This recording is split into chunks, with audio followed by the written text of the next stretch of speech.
পশ্চিমবঙ্গের মাননীয় মুখ্যমন্ত্রীর নির্দেশে রাজ্য থেকে এক্সপোর্ট বাড়ানোর লক্ষ্যে রাজ্য সরকারের এমএসএমই ডিপার্টমেন্ট এবং কেন্দ্রীয় সরকারের Indian institute of foreign trade যৌথভাবে কমিটি গঠন করে বিভিন্ন জোনাল স্থলে ভাগ করে নিয়ে আন্তর্জাতিক রপ্তানি বৃদ্ধির জন্য উদ্যোগ গ্রহণ করেছেন। তার ফলস্বরূপ মালদায় রাজ্য সরকারের খাদি এবং ভিলেজ ইন্ডাস্ট্রিজ বোর্ডের সভাকক্ষে আলোচনা সভার আয়োজন করা হয়। এই দিনের সভায় উপস্থিত ছিলেন মালদা জেলা অ্যাডমিনিস্ট্রেশনের পক্ষে additional district magistrate LR and industry Debahuti Indra,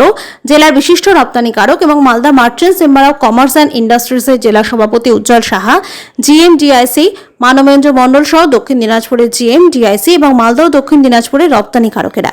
এই দিনের আলোচনার প্রধান উৎস হল মালদা এবং দক্ষিণ দিনাজপুর এই দুই জোন থেকে কিভাবে রপ্তানি বাড়ানো যায় এবং এক্সপোর্ট জোনাল হাব সহ বিভিন্ন রূপরেখা তৈরি করা। পশ্চিমবঙ্গের মাননীয় মুখ্যমন্ত্রীর নির্দেশে আমাদের রাজ্য থেকে এক্সপোর্ট বাড়ানোর লক্ষ্যে আমাদের রাজ্য সরকারের এমএসএমই ডিপার্টমেন্ট এবং কেন্দ্রীয় সরকারের Indian institute of foreign trade যৌথভাবে কমিটি গঠন করে বিভিন্ন জোনাল স্তরে ভাগ করে নিয়ে আন্তর্জাতিক রপ্তানি বৃদ্ধির জন্য উদ্যোগ গ্রহণ করেছে। তারই ফলস্বরূপ আজকে মালদার জিএমডিআইসি এবং দক্ষিণ দিনাজপুরের ডিএমডিআইসির উপস্থিতিতে এবং জেলা প্রশাসনের পক্ষ থেকে এডিএম এলআর এবং ইন্ডাস্ট্রি ম্যাডাম ছিলেন, রপ্তানিকারক বন্ধুরা ছিলেন, বিভিন্ন স্টেক হোল্ডার সকলে সমবেত হয়ে আমাদের মালদা এবং দক্ষিণ দিনাজপুর এই জোন থেকে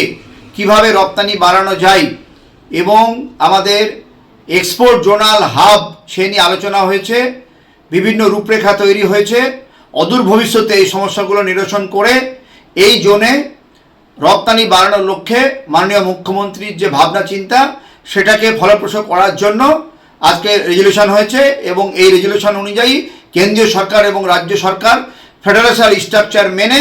নিয়ম নীতি অনুযায়ী রপ্তানি বৃদ্ধির জন্য সমস্ত রকম সহায়তা রপ্তানিকারকদেরকে করবে। এই নিয়েই আজকে মূল আলোচনার বিষয়বস্তু।